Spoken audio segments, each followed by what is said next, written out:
Tonight too. My name is Hiko Simon. Here every week at 10:30 p.m. talking about what's going on in Japan in the last week. I hope everyone is well. Let me bring the mic a little bit closer over. I didn't do that when I should have. Let me also shut down the extra mic. That's not necessary. That's if I'm doing sound recording. So yes, good to see you all. Don't really need that.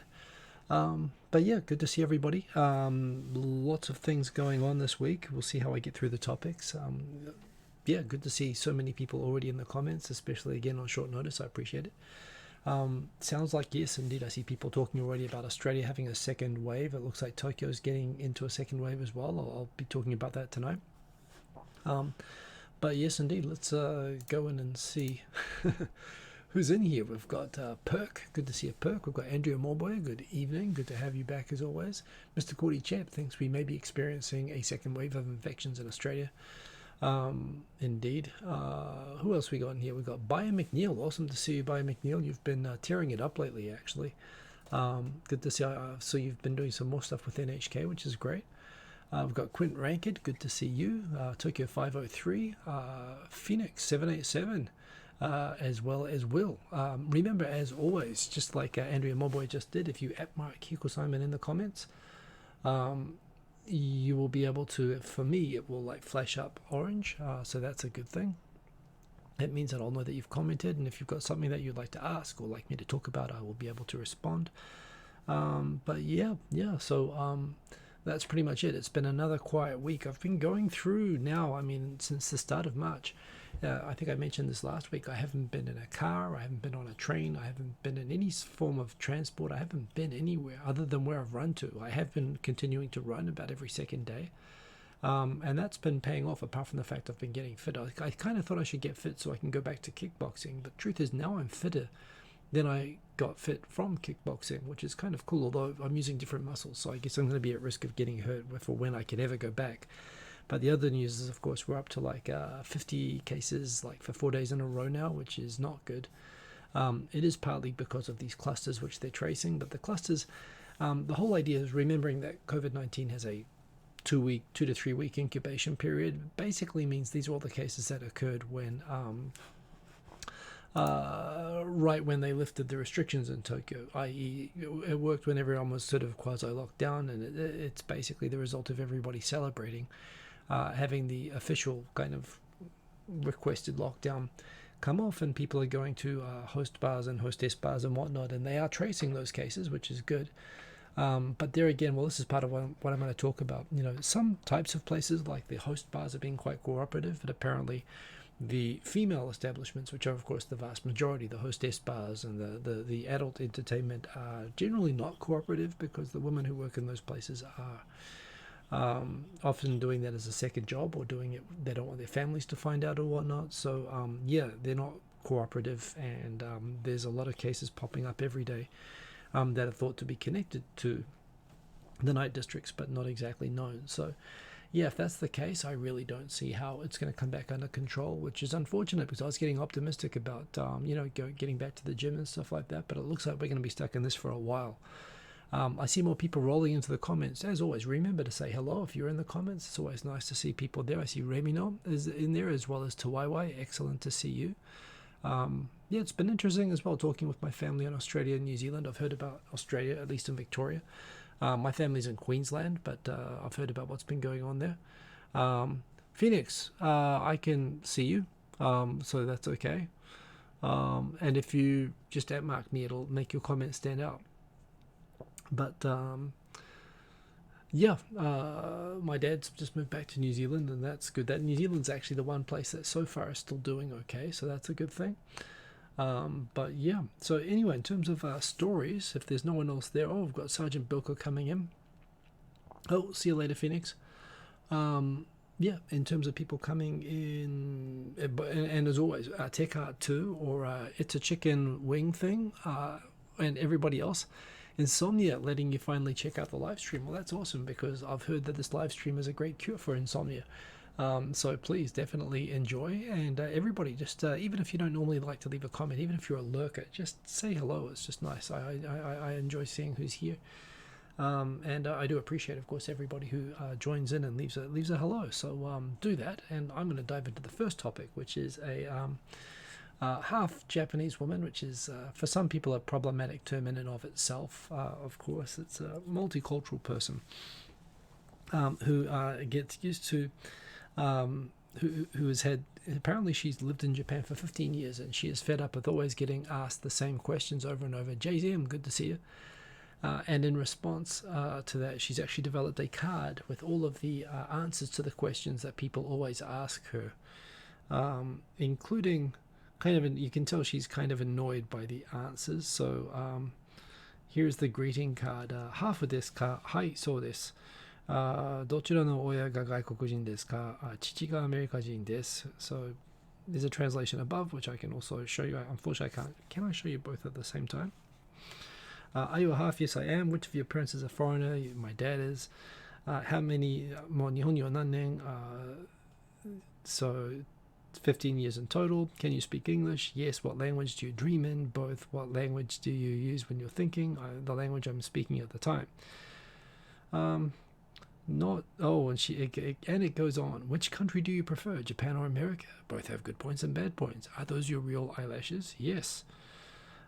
So she commented that she gets sick and tired of answering the same questions all the time, so she just put them on these cards to give to people. Now, while some people find this kind of funny, and it is kind of funny, frankly, at the same time, yeah, there's a thing where when you're in Japan, it's one thing I actually appreciated when I was in Japan. Hey, Jeremiah Kettner, good to see you.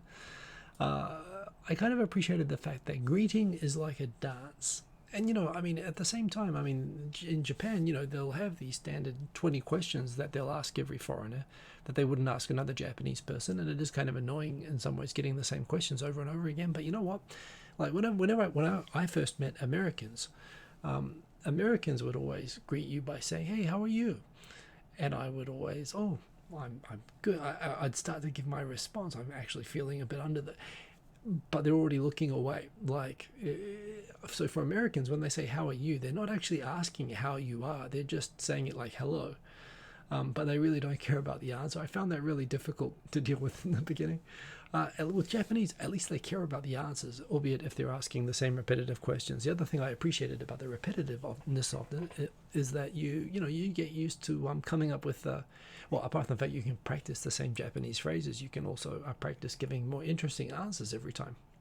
Like a lot of people say to me, they don't ask me if I'm half, obviously, although I could be, who knows.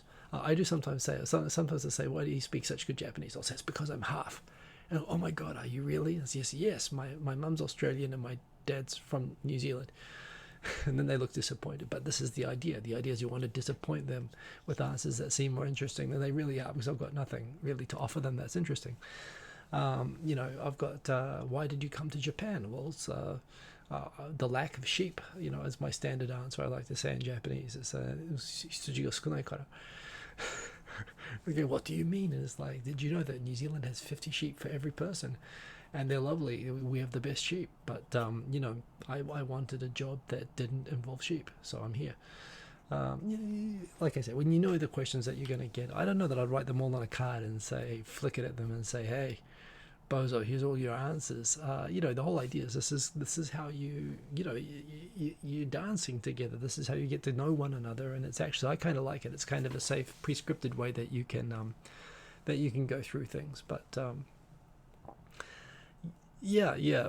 makes an excellent point that they're probably checking stereotypes as well, which is why it's a great opportunity to screw with people, either to play up the stereotypes or to sort of catch them out and give them some self-awareness. I must admit, so the card is a kind of a way to snap people out of, to get them to realize what they're doing a little bit, but at the same time, I like to play with the situation. Quentin Rankid finds that question difficult to deal with too. Sometimes answer better than I deserve. Well, what can you do? I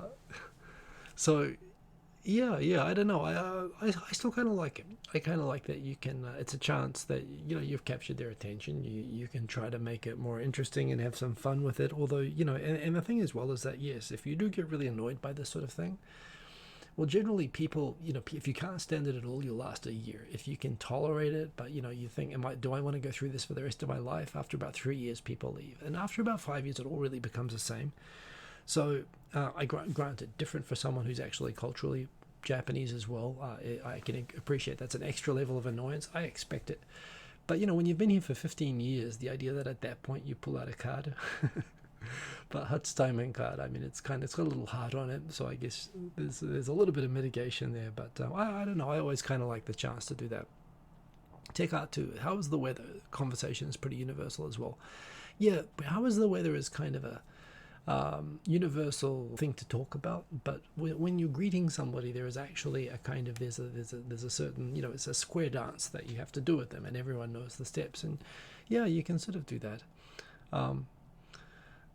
Well, but this is my point. The US, how do you do? This is the point. In New Zealand, if you ask that, we have to answer. So you say it requires no answer. You're right. For Americans, it doesn't, but it really screws with other English speakers because we don't say that as a greeting. I mean, we'll say, hey, or at least we expect an answer, even if we're saying, how's it going? How's it? Or something like that. You stop and wait.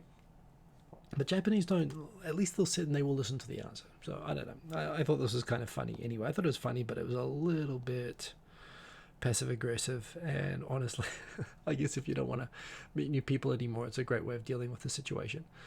In terms of what's going on in Japan, one thing that's happening is Japan, there's been this kind of thing which I've noticed, which I've kind of been commenting on, that every country seems to be in the process right now of how do you pronounce it, Schadenfreude or whatever you feeling good about themselves by looking at how worse off other people are, and at the same time trying to be buddies with people who are better off than you. And there's this kind of hierarchy among nations in terms of how they're dealing with COVID-19. Japan is looking at the world and countries that have come up to Japan's high standards of supposedly dealing with COVID-19.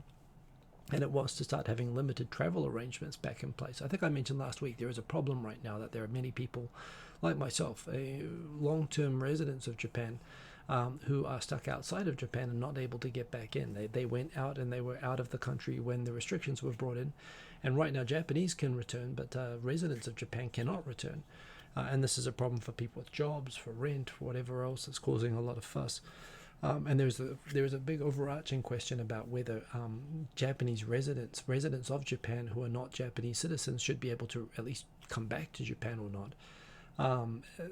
But aside from that, also countries are starting to talk about restarting business and for key trading partners or whatever, as well as and doing that based on the COVID-19 situation. So for Japan, I think I've mentioned before, this is Vietnam, Thailand, New Zealand, Australia, the countries that the government has announced that they have opened talks with, based on how well they've handled it, and probably in the case of Vietnam, I was actually looking at some interesting stats on Vietnam. Vietnam is now the number 3 source of foreign citizens in Japan. There are 2 million something foreign citizens, foreign residents in Japan. Of those, China is still number 1. There's 750,000 Chinese. There are 450,000 South Koreans. Right now, Vietnam has rapidly come up from nowhere. It's overtaken Brazil and it's overtaken Philippines, which was the number 3 place before, and is now the number 3, 260,000 Vietnamese residents in Japan. I actually looked at the stats for last year. If you take every foreign resident from every country in the world outside of Asia and Brazil, so if you exclude Brazil and Asia and you take all the Americans, Canadians, Africans, Europeans, Brits, Australians, New Zealanders, Pacific Islanders, you take the whole world, they don't add up to the number of Vietnamese. There's only 200,000 people from the rest of the world. So they're a pretty significant group. So that's happening. But at the same time, so the European trade groups connected with the European Commission have been kind of having these press conferences in Vietnam, in Japan, where they've been on the one hand saying, hey, you guys have a free trade agreement with us. If you're really serious about that, you better open up and resume trade ties with us. And everyone in Japan's kind of like, well, Europe, you guys are still a bit of a mess, right? So we're not so sure about that. The good thing they're doing is they're raising the issue of residents returning back to Japan, but they're also saying, hey, we're doing so well with COVID-19. You should, you're going to let us in your club of countries doing the right thing. And Japan's kind of looking at them like this. And at the same time, Europe's turning around to America and saying, America, you guys are handling this badly, so we're not going to let you have travel back with us. So it's kind of like, and Japan's opened the conversations with Australia and New Zealand. I'm pretty sure Australia and New Zealand are looking at Japan and saying, well, you guys aren't really locking down or doing anything, and you still have lots of cases there in Tokyo, so maybe it's not such a good idea. So, yeah, there's this kind of situation, I guess it's inevitable, of people feeling like, hey, well, you be my friend because we're cool, but they're like, I'm cooler than you. It's kind of this weird sorting out at the moment. But yes, and even when I mentioned that, some European people on Twitter got a bit sensitive about being looped in with Russia and UK, pointing out that they're doing better supposedly. I don't know, but the point is, I mean, even countries like Australia that were doing pretty well still are getting new cases. So I don't know that it's ever going to be really possible to bring this thing under control. And you take a case like New Zealand, where they're the one country perhaps, other than maybe Iceland, where they really have brought it under control. They kind of realize like America has stopped trying really. I mean, they never really tried very hard to. New York tried quite hard, but a lot of the rest of the country is not really interested in doing what's necessary to control it. So from that perspective, I was talking with my dad, and he was saying that like if it's going to just be something we live with in the rest of the world, then frankly all the efforts that countries like New Zealand and Japan make aren't going to make any sort of difference, because eventually we're just going to we're going to get it if they're not going to try to get rid of it. So yeah, Mr. Cordy Chap, did I? No, I was definitely not a community. I'm just talking about continents that people come from. I wouldn't consider the Pacific a community either. But yes, just saying that there are a lot of residents in Japan from Africa, but of course, just as there are lots from the Pacific. I wouldn't say that they're all the same at all. Yeah, Kagawa Prefecture has the cubic watermelons. These are probably like the fourth coolest thing about Japan. I wanted to share this. They are getting ready to ship. They cost about $300 each. You can't eat them; they're not edible, but they are cool. I've seen one. I was at a Toastmasters thing where there was a guy from Kagawa Prefecture, and he brought one along. And apparently they sell them in shops. Just put them on display, and people queue up and look at them. And trust me, if you see a perfect cube watermelon like that, you're going to queue up and want to watch it. I think it's pretty good. So yeah, and Perk, I think you're right. Tourism's a big driver of that at the moment, and that's what some people are looking at. But yeah, these watermelons, I mean, I don't know, everyone's saying that like year 2000 is the worst year ever. It wasn't. The year 538, I think it was, look it up, the Justinian plague, among many other things. Year 538 is generally considered by historians the worst year ever, and they go a pretty long way ahead of us. But if everything is getting too much, definitely check out check out too. Stop it, you're making me blush. Definitely the old cubic watermelons, worth checking out. One day, you know what, I'm just going to buy one. I think I'm just going to put it behind me just as a talking piece on the camera, especially now I'm working from home. The problem is I'd have to explain. It'd be a little bit like selling the cow for the beans, bringing one home, explaining how I could justify paying for one. But it'd be pretty cool to have on the video, to have a cubic watermelon behind me. So there you go. Tech Art 2, am I a Rotarian? No, I am not a Rotarian. I used to like public speaking, and to improve that and my communication skills in Japanese, I joined Toastmasters in Japan, which is a great thing if you are into public speaking, or you want to improve your speaking skills. Going and doing like made up speeches once a week this was before my YouTube days, so I guess it was a natural migration in that regard. I'm not against the idea. I think actually Rotary does wonderful things, but I'm just not that well connected, I guess. I should be. JMac217, you cannot eat cube watermelon, huh? No, you cannot. They're generally not edible. They're super thick, and apparently they taste horrible on the inside. But you would also, why would you want to cut it up? It looks awesome just as it is. Do they pack those into spherical boxes? No, they tie rope around them because they just look awesome by themselves. I'm trying to get onto the missile defense system, but I can see people are still going pretty hard on talking about the watermelons over there. We can talk more about the watermelons. Everything I know about, I mean, just look at them. These are just like cool. that's pretty much it. You can just queue and stare at these things and think, how did they get them that shape?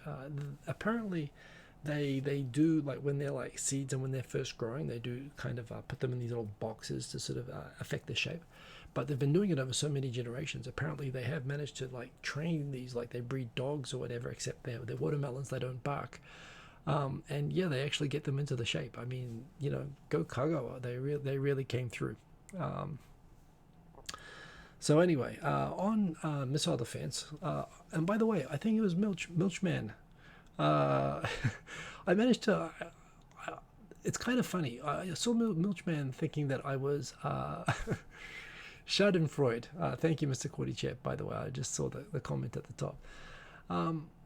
I it's funny. I grew my dad's army, and I remember that he was very sensitive to any sort of criticism of the military and any criticism of America. Even though he was in the New Zealand army, he was very pro-American.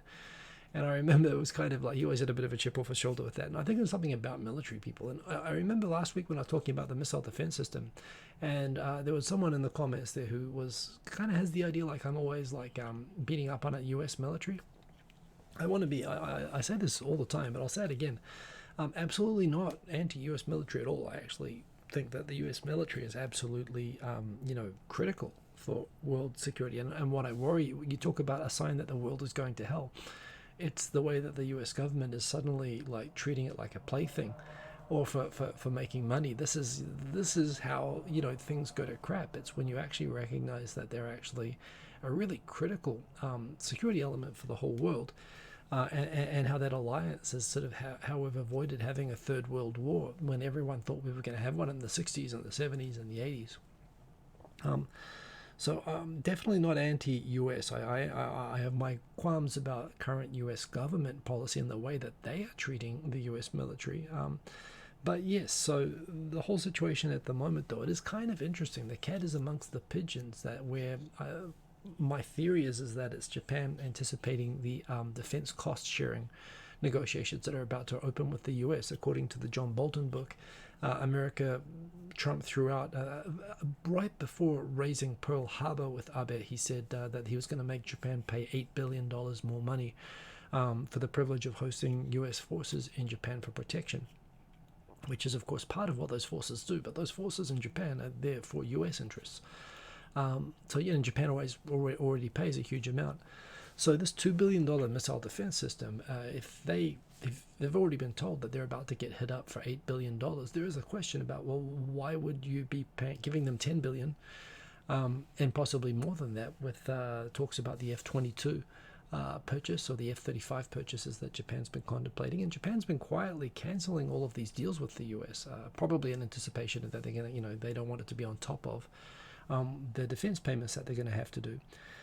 However, it's kind of, it's been interesting because the guy who declared it all of a sudden, he kind of did it all of a sudden, and it caused a lot of confusion. Taro Kono, the defense minister, former foreign minister, interesting character, he just sort of announced it, and it seemed to catch Abe a little bit off guard. Also, the main rival to Abe is like a defense maniac or a defense nerd. So he's kind of like talking about, oh, this is outrageous and whatever. But it's funny, other hawks within the LDP have been pointing out when they say, well, what do we have other than, Iron Dome style, Patriot missile style missile defense system? And they said, well, we could develop the capability to go over to China and hit them first. And they didn't say China, by the way. They wouldn't say China, but they said having a first strike capability. And this is the other thing. They always talk about North Korea, because everyone can kind of agree that North Korea is kind of, causing trouble. But really, when they're talking about North Korea, they're really talking about China. And when they're talking about missile defense of Japan against attacks from North Korea, they're really talking about missile defense of the US from missile launches from China. This is what they mean. And the communities that were around these hosting sites were not comfortable with the idea that they could become targets. So that's partly why it got cancelled. But what they're talking about now is actually developing a preemptive defense. And this is the thing. In the Constitution, under Article 9, Japan is not allowed to have sea, land, air military forces and cannot use force to resolve international disputes. So it's already kind of like, well, how do they have a self-defense force? Which they should absolutely be able to have. But, the punishment constitution that was imposed on Japan by the Americans after World War II, in spite of what people say, it was written for, the Constitution was written for them. and imposed upon them. And no country would voluntarily accept an Article 9, although it's worked out well for Japan.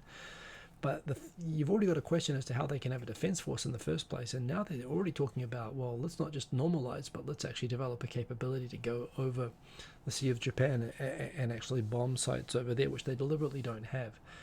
So it's kind of, on the one hand, this could be like a money-saving exercise. Two, it could be a negotiation tactic for dealing with the US. And three, it could actually be, well, Japan's getting ready for the idea that America, and they are being open about this. America, if they're going to be more isolationist, which they're signaling that they're going to be, and America's perfectly, why do they have to spend trillions of dollars on defense? America's under no obligation to do that.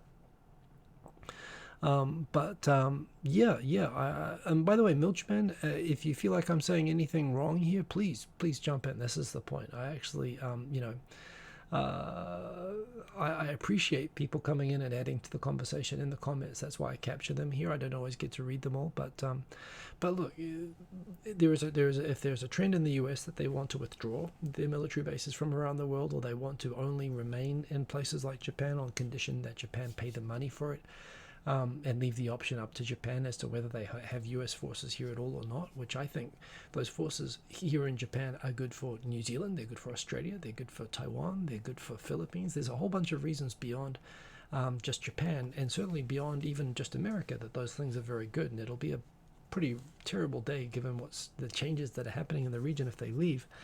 But if they do, Japan is starting to openly talk about, well, maybe they need to make sure that their security is not dependent upon the politics of America, and they should have more of a resilient, self-resilient sort of capability for defense. That's a very controversial conversation in Japan, but it's happening right now, and part of it has been the failure of the Aegis system. And the Aegis system's failures, one was about location, one was about there were some considerations about whether the sites could actually, whether they would be dropping stages of missiles onto civilian towns. They didn't even investigate it sufficiently, the Japanese self-defense forces. So, and no, Milchman too. I think you commented last week at some point, and this is totally cool. You're allowed to do this. That somehow is piling in on US or US military, and I'm not. I'm really not. But I'm thinking this is a very interesting situation for the whole region, that this could be the whole trigger for Japan actually, one, loosening its really tight relationship with the US around defense, which I think would be actually a terrible thing for the entire world, starting with the US, but it could happen. And I think it would happen because of US politics if it happens. But it could also be, it could really change the shape of things. So this is an interesting story, which I'm going to keep following. Japan is continuing to debate the idea of Japan, in spite of the whole country just shutting down and losing population. Tokyo prefecture just exceeded 14 million officially for the first time. Bear in mind, when you talk about the population of Tokyo, there's a whole bunch of different ways to cut it. Tokyo has 23 metropolitan wards in the central part, which is sort of the main central Tokyo city, like the downtown inside the Yamanote line. Some people consider it that, in which case you're really talking about 6 million people. Then you've got Tokyo Prefecture, which goes like, it's a funny shape, and it goes out west in this sliver. It looks like Togo. It looks like the West African countries, that sort of Gambia, for example. It looks like that to me, the sort of the shape of Tokyo. And that's got 14 million people. But then you've got the people who live around Tokyo and commute in and out of Tokyo, and that really encapsulates Kanagawa, Chiba, Saitama, all those towns. And from that perspective, this is how they count 30 million people when they take the population of people that really are connected to Tokyo as a greater sort of larger city. So around this Tokyo is continuing to grow, and some would say at the expense. I mean, certainly the trend is that particularly young people are moving away from small towns where there are fewer jobs and opportunities, and they are continuing to aggregate in Tokyo, and businesses continue to relocate. When they do really relocate, businesses are relocating into Tokyo, and it's this is not a recent phenomenon. This goes back to the Middle Ages in Japan, when you had the Warring States period, when Japan was made up of 10 warring sort of clans and sub-countries, like Italy, in the Middle Ages. When it was all unified, part of the whole unification thing was the requirement of centralization. This is something that the shogunate did in Kyoto. You were forced to actually send your samurai sort of leaders or whatever from each region of Japan had to go and spend time in the capital, like 6 months a year or something like that. And it was kind of a way to keep the country unified and under control and to stop local rebellions springing up, partly because these people served as hostages in the capital, but it also ensured that they were all sort of talking to each other. So that all really predates modern Japan, where they moved the capital to Tokyo because Kyoto, the weather just sucks, and they decided they did move the capital once, again in the Meiji period or just before the Meiji period, to Tokyo.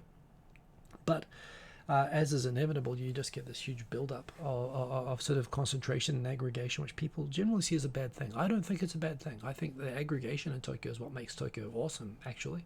And I actually think, if you're going to have a huge population, it's better for it to be compact. I mean, Japan has these amazingly densely populated cities with this fantastic nature really close nearby, and it's because the cities are so dense. So it's kind of a good thing.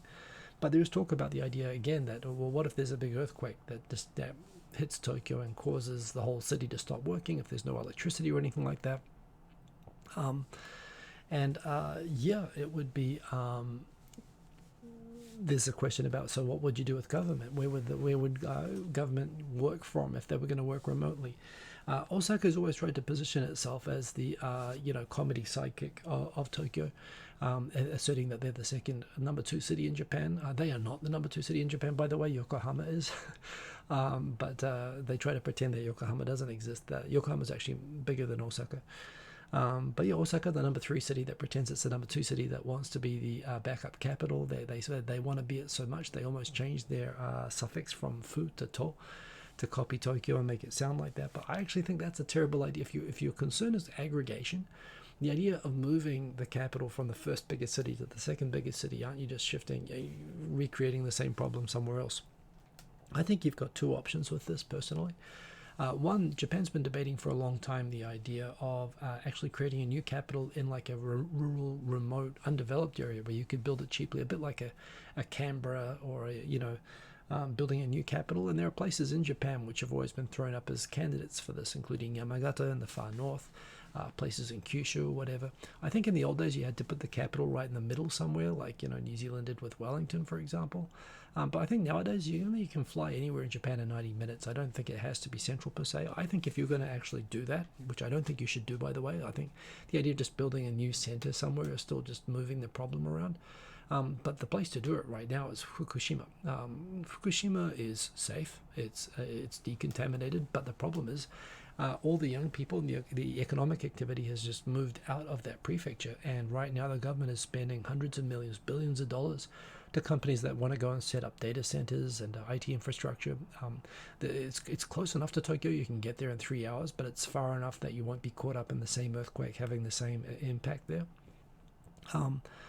So, and the land is cheap and they desperately need to repopulate. So I think that's the natural choice if you want to do that. But I think that's a mistake. I think what they should really be doing is, and there's another story on this later on, is they should be building up infrastructure, like IT infrastructure, having fiber, optic internet and everything, high-speed internet going everywhere, and allow people to go all over the country and work remotely from wherever they like and have jobs that are maybe based in Tokyo but have 50% of the workforce or 50% of the government offices.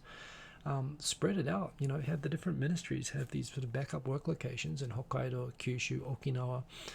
That's how you're safest in the case of a natural disaster, and that's how you spread the love and economic activity around. So there's 2 ways to do it anyway, but yes, maybe I was being a little bit harsh on Osaka there, but I don't see the point in moving the capital to even in a backup situation to Osaka at all.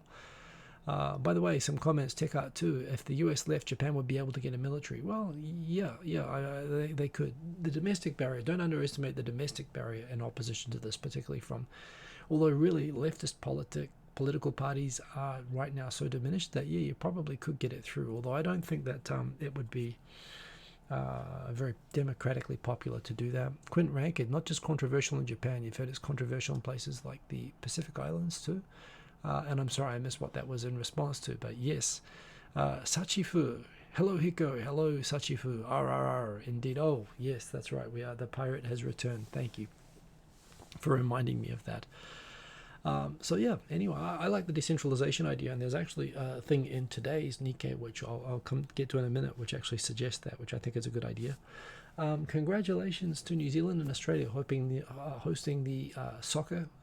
America, New Zealand, Australia, we call it soccer, and technically rugby was called football before soccer, before association football was.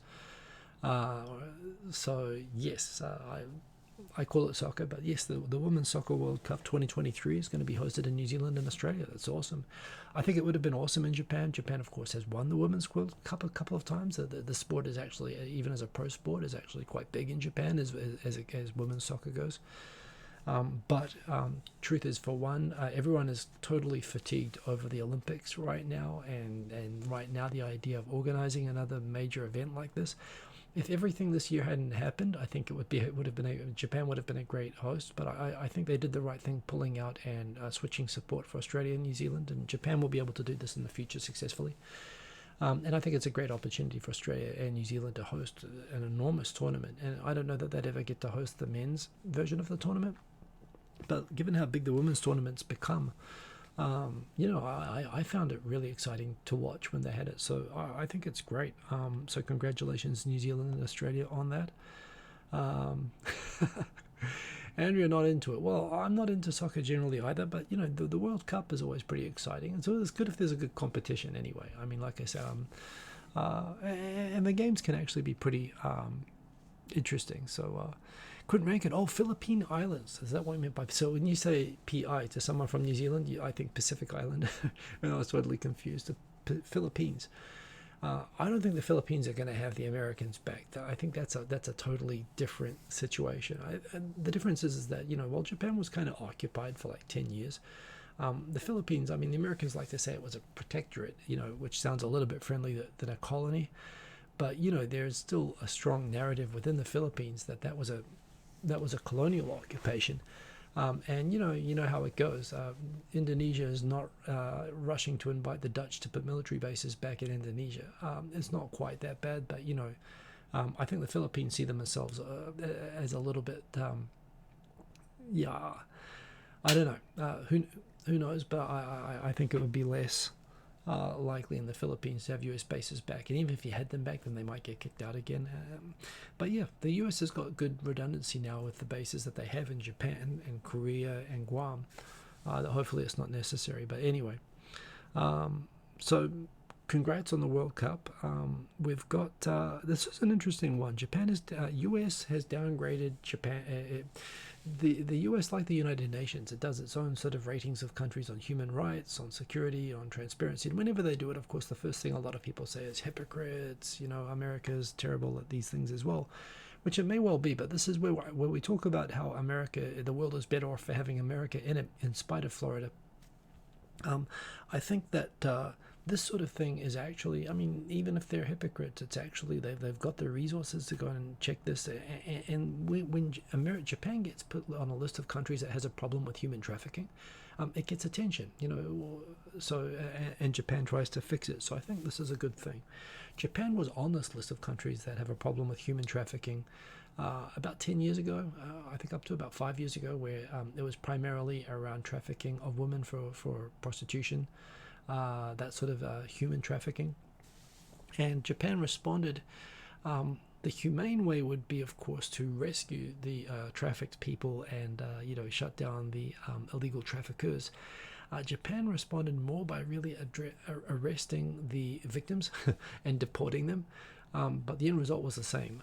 They basically shut down the international trafficking of women anyway coming into Japan, particularly targeting Chinese, Filipinos, and whatnot. So they kind of got themselves off this list, but they're now being put back on it, not for the trafficking of women per se, so much as the apprenticeship work training visa scheme, which I've talked about before. I quasi-jokingly, jokingly call the Japan slave labor visa scheme, which is, there are so many stories of abuse, and there's no mechanism for, if you come in on this visa to learn advanced agricultural techniques, and you go to a farm and the employer takes your passport and locks it away from you and doesn't pay you anything and makes you do manual labor, and doesn't allow you to leave.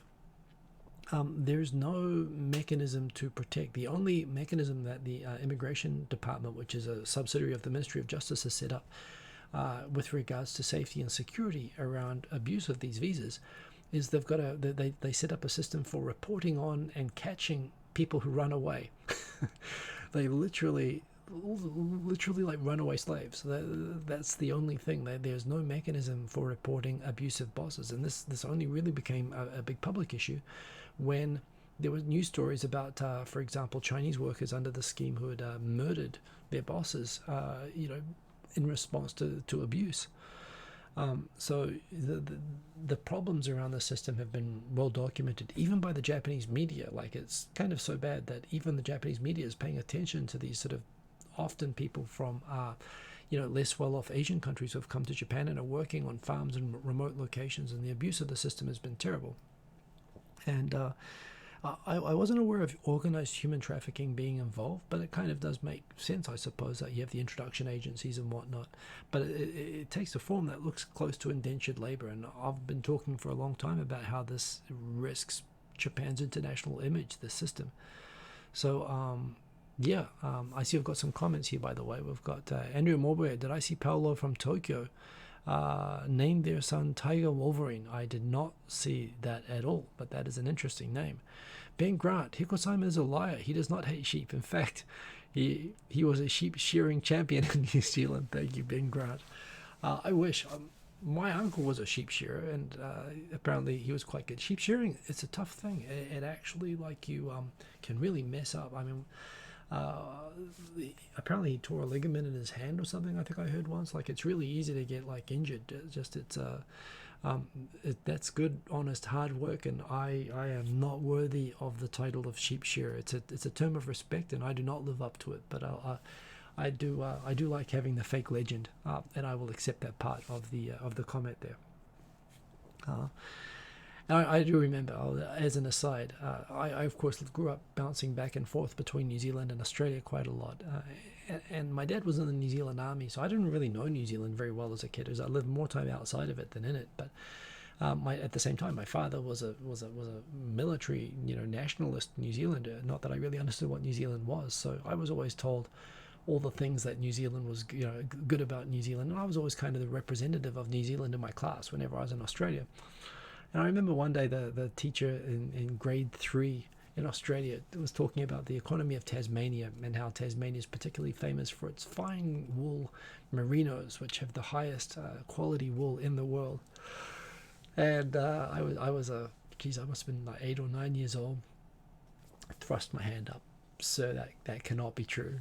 That cannot be true. Everyone knows New Zealand has the best sheep. And he was like, well, New Zealand is very famous for having lots of sheep, and they have very good sheep too. But actually, the best sheep are actually this particular brand of sheep that are just in Tasmania. I was like, no, that's a dirty lie.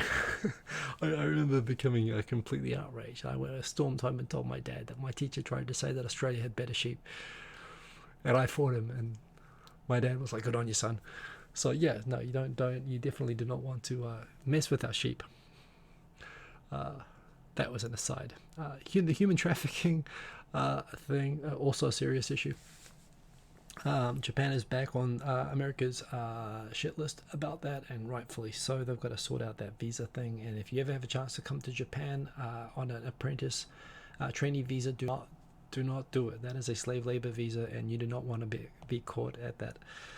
Milchman too, that's absolutely right. I didn't understand that. I felt like I was being told that up is down. So yes, I talked before about that's Taro Kono, the defense minister, who's pulled a interesting one with that. That was a thing. What does it mean? This was seen over Tokyo. Low battery. Oh crap, I didn't want to put it into low battery mode either. Yeah, anyway, I'll just keep touching the screen. In fact, let's just plug in a charger to that. So yeah, one thing about Tokyo is that it actually has there's a jet stream which goes over Tokyo from the Alps in the middle of Tokyo. There's this very, it means that you get really interesting atmospheric conditions over Tokyo because the air gets really dried out by the mountains, and you have these different these really high speed stratospheric weather patterns, and at the same time you have low-lying clouds that come in off the ocean off the east coast, and it means that you always get really interesting skies. And Yeah, it means that you get different clouds, and it means you get awesome sunsets over Tokyo because of these sort of weird skies and these atmospheric conditions that you get. However, I've never seen this before. This was reported over Tokyo 3 or 4 days ago. There was a cloud which was like doing some sort of strange refraction thing, and it was actually showing like a rainbow cloud over Tokyo. So I thought that was pretty cool. Hey, Ben Wessler, good to see you. What else have we got? Yes, we're having a spike right now. We've had a couple of days in a row where 50, 48, 55, 57. Today we had 60 cases, even though it's a weekend, so it looks pretty bad. Koike, we're about to have the next weekend, we're having the Tokyo gubernatorial election. Oh, I should have actually showed you the candidates for that, but basically there's a few crazy ones, so that's always good to have. Iraq299, good to have you there in the comments. But yes, the sheep did it, that's right, they were probably objecting. JMac217, they had the rainbow cloud in Vietnam as well. By the way, when people saw the rainbow cloud, some people were freaking out. Oh, that means we're about to have an earthquake, and that's an actual thing. There's actual, and it's known in Japan that you actually have like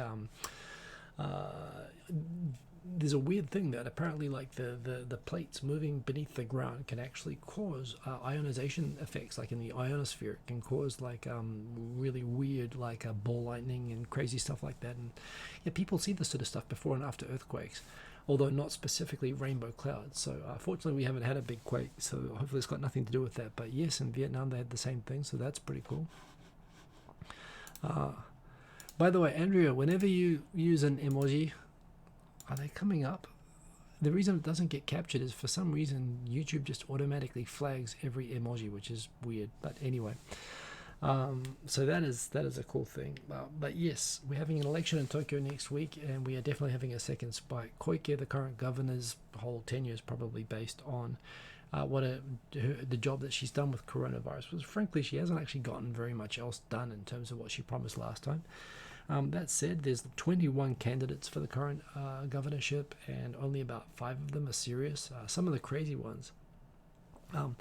The one my son likes is the was it Takashi Tachibana from the Save the Japanese People from NHK, the public broadcaster party. Essentially, it started out on the very popular platform of not wanting to force everybody to pay the mandatory NHK broadcast fee in Japan. Which is how things started out. Somewhere along the line, he started advocating genocide, the racism, nationalism, and yeah, he's just not a good person to have in charge of anything. Yeah, there's another candidate who, during the TV sort of mandatory spots that they have to give everybody to give their pitch to the Tokyo people, stripped down to a diaper and started dancing around. There's a whole bunch of weird candidates. There's a few credible ones, but it's probably going to be Koike again, unless everyone blames her for the current spike. I mentioned at the very start of this thing that that yes, although of these cases we're having, about half of them are traced to known clusters, which are often linked to known host bars that are being cooperative with testing, and they're going and chasing up all the people who are connected with the people who have been there. So they're getting those cases down, and there have also been a couple of cases involving school teachers in different wards of Tokyo, and that's alarming. There haven't been clusters in schools in Tokyo yet. There have been in Kyushu and other places, but not in Tokyo. But it looks like that's inevitable. But the main concern is that about half the cases right now are not being traced, and that would seem to be connected to the fact that a lot of the adult entertainment is not cooperating with testing, but clearly a lot of people have been going back to those places. So yeah, if that's the case, it means that there's not a lot of good hope for bringing this under control. It's another reason why really the only way to avoid another lockdown is for 60% of the population of Tokyo, which would be like 8 million people just in Tokyo, let alone the whole country, downloading the coronavirus contact tracing app, which has had some bugs, but it is anonymous. It doesn't share information, or it doesn't centralize information. It doesn't share personally identifying information, and I have that installed. So that is what people need to do. There have been about 3 or 4 million downloads so far, but nothing like the 60% of the population, 120 million. It has to be like 70-something million people. So yeah, it's kind of I'm sure that Kabukicho and red light districts are a big part of the current spikes that we're seeing.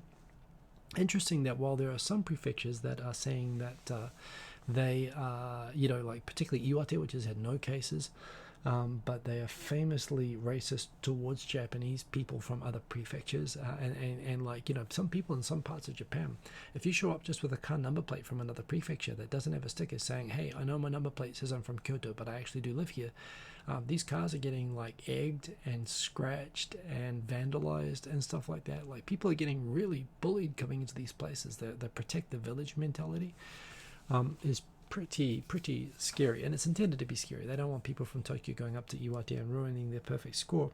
Saga, a small prefecture in Kyushu, has been like this as well. Saga is kind of famous for being one of the prefectures. When someone wants to come up with a prefectural equivalent to like Idaho, they want to say somewhere that's really remote and rural and out of the way and far away from everything and low population. Saga is the one that typically people pull out. And there's actually a famous comedian who actually would do nothing but sing songs and make jokes, sort of self-deprecating jokes about like how boring Saga is.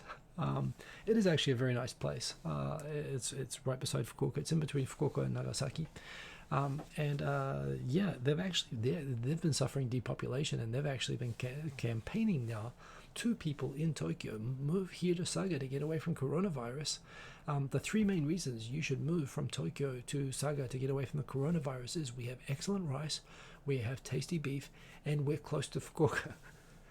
And I was like, so your pitch, for attracting people to move to your prefecture is that you're actually closely situated nearby to a better prefecture. And Fukuoka is awesome, by the way. Absolutely, I can understand moving to Fukuoka, but moving to Saga, like having in the pitch for moving to Saga that if you're in Saga, you're close to Fukuoka. I do believe that the food would be good there, but I don't know. They've got to work on their marketing skills. Besides the fact, I wonder if the Saga people there are actually okay with Tokyo people coming down there right now. But it was an interesting one. That's their marketing campaign. There was a super fun case this week. So the linear motor car, the maglev Shinkansen that goes 600 kilometers per hour, 370 miles per hour, that is going to be connecting Tokyo and Osaka ultimately in like less than like an hour and a half, and they're going to be able to connect. They plan to start operating this thing in 2027 between Tokyo and Nagoya, where it'll be a 45-minute trip from Tokyo to Nagoya. Right now it's 1.5 hours. I like to joke it will help people leave Nagoya even faster than they currently can. There is a problem, however. Bullet trains, to begin with, regular trains, of course, you can't have them turn 90-degree corners. They have to turn gradual corners because they're on rails, and you don't want them to tip off. And the faster the trains go, the more gradual the curves have to be. So case in point, the bullet train uses wide gauge tracks, and they actually typically cut through mountains and do whatnot to be able to make the track be as straight as possible.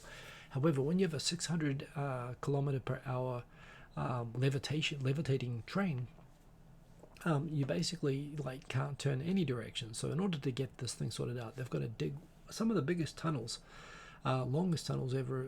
I think the longest tunnels in Japan, including one that's going to go under the mountains from Yamanashi through to Shizuoka Prefecture.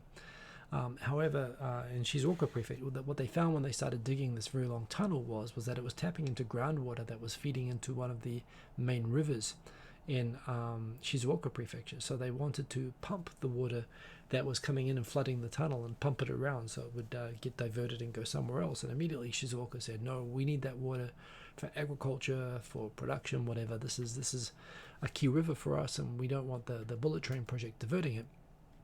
And they've not been able to figure out a solution with the bullet train builders, with the track builders, and this has been held up for like a year, and they're about to fall behind on their schedule and not be able to achieve this by 2027, which is when they have the permit for it. And they've been negotiating with Shizuoka for a long time. The Shizuoka governor has decided to side with the residents that are opposing this right now, and so the whole thing is being stopped and held up for this. So there's kind of a big thing in the press and the news this week where the head of Japan Rail went to go and meet with the governor of Shizuoka, where he would go in front of the cameras, explain, try to persuade him to allow them to use the workaround that Japan Rail is proposing. Japan Rail originally promised that they would divert the water but ensure that none of the water would be lost and it would all go back into the same river in Shizuoka.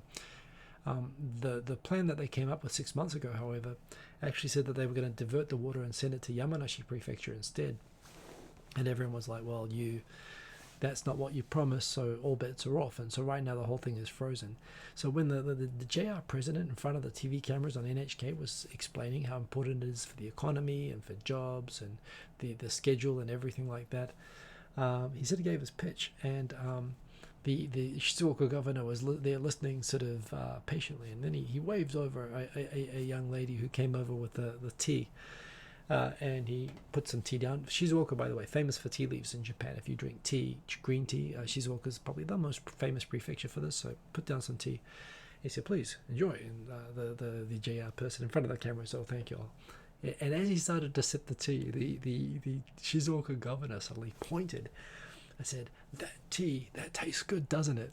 That tastes good because it's using the water from that river that you're going to destroy. And that's why I can never agree with you. So he totally like ambushed the JR guy. He wheeled him out in front of TV. They were both having the sort of diplomatic, friendly chat in front of the cameras. And this Shizuoka governor just basically set him up. It was kind of bush league, but it was kind of funny to watch. He basically made him drink tea, and then in the middle of it, he attacked him, saying, "Oh, isn't that tea delicious? Well, that's the tea you're going to destroy." So yeah, that was exciting. It would I would love to ride on this thing, and 2027 doesn't seem so far away anymore. It'll be 2045 before it'll get all the way to Osaka, but it looks like it might not happen. NIMBYism is a thing in Japan as well. People do not like military bases, they do not like Aegis missile defense systems, and they do not like having their rivers diverted.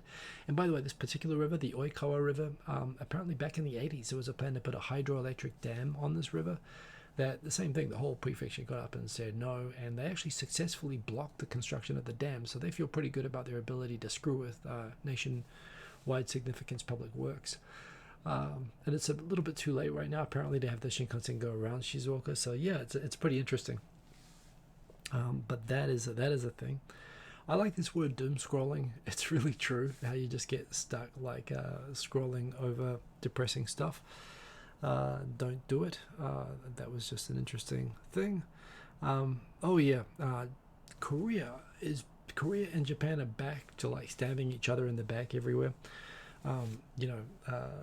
Korea sued Japan in the World Trade Organization over stopping its export controlled semiconductor substances, and then they went to UNESCO and they said, hey, a battleship island that's registered as World Heritage. Japan promised that they were going to put on appropriate information for visitors to the island about how Korean slave labor was used here during World War II, which Japan says that they did.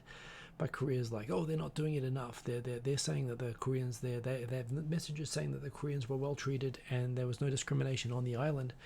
And these were slaves of the Japanese military, so it's not acceptable, and we want you to delist the island from UNESCO World Heritage, which is, again, really going for Japan where it hurts. It turns out Japan has also quietly been telling America, who's been considering inviting South Korea and a bunch of other countries to the next G7 summit.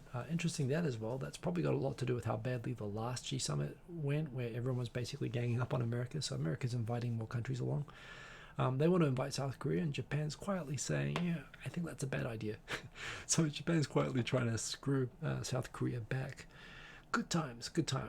Much better than coronavirus news, so that's a good thing. 60 people today, that sucks. Here is the idea of sending people to, they say here national parks, but these are towns and resort towns and so on that are beside national parks. But this idea of the national parks actually setting up really good IT infrastructure so that people can work in towns like Karuizawa and places like that, where they can be close to nature in these lodges and whatnot, and have all the connectivity to be able to work really well. I think this is actually exactly what the government should be doing. We shouldn't be building a new Tokyo or moving it to Osaka or even setting up in Fukushima, although I think that would be a good thing. But I think if the government's got the infrastructure to allow people in Tokyo, whenever they want, not even in the case of emergency, to work remotely from nice places where they can save money on rent and light living expenses and get a Tokyo wage, there's a great solution for the population centralization problem, which I don't think is actually a problem. But if you do it, then that's what you should do. Hey, Barry Bonds, good to see you. And right now it's rainy season, and that sucks. But the good thing about rainy season is Tokyo has lights all over the place, and it looks really awesome during rainy season if you want to take Instagram photos. Not that I'm really going out at night at all, but if you do, it's good for taking photos. So that's it. Couple minutes over. I've been experimenting with making, there's a 10-minute track making challenge, which I put a live track up on Tokyo Digital Crew last night. I really thought I could get a track done on GarageBand in 10 minutes. It took 23, actually took long. I stopped the clock at 23 minutes and then I took an extra 10 minutes. So I need some practice, but I think I could do that. If I finish within 10 minutes next time, I will try to track myself here next week. But I think tonight I'm going to leave it at that. Thank you as always. Thanks for all the comments. I really do love the interaction, and I'm paying attention to them as well. Remember, if you like the content, remember to like. I try on my own way to keep people up with what's going on in Japan. If you want to follow me on Twitter. I'm really going off Facebook lately. But Twitter's the place to be, and I'm available there. You can see all the things that I share as I share and hear my random thoughts on them during the week, and the roundup is here at the end of every week. See you again next Sunday if you're around. If you like, hit the like button definitely. And it was a long 10 minutes. What can I say? I really tried. I looked up, I just finished the beat, and I looked up, and okay, I'm 1/5 the way through. And it was like 6.5 minutes, and I was crap. So I need some more practice, but still, what can I do? Wonderful to see you all. Thank you all for joining. Thanks everybody for speaking up in the comments as well. Always really appreciate that. And have a good one, everyone. Let me just approve some more comments that were held for reasons I don't understand. And boom, have a good week. See you next week. Boom, peace.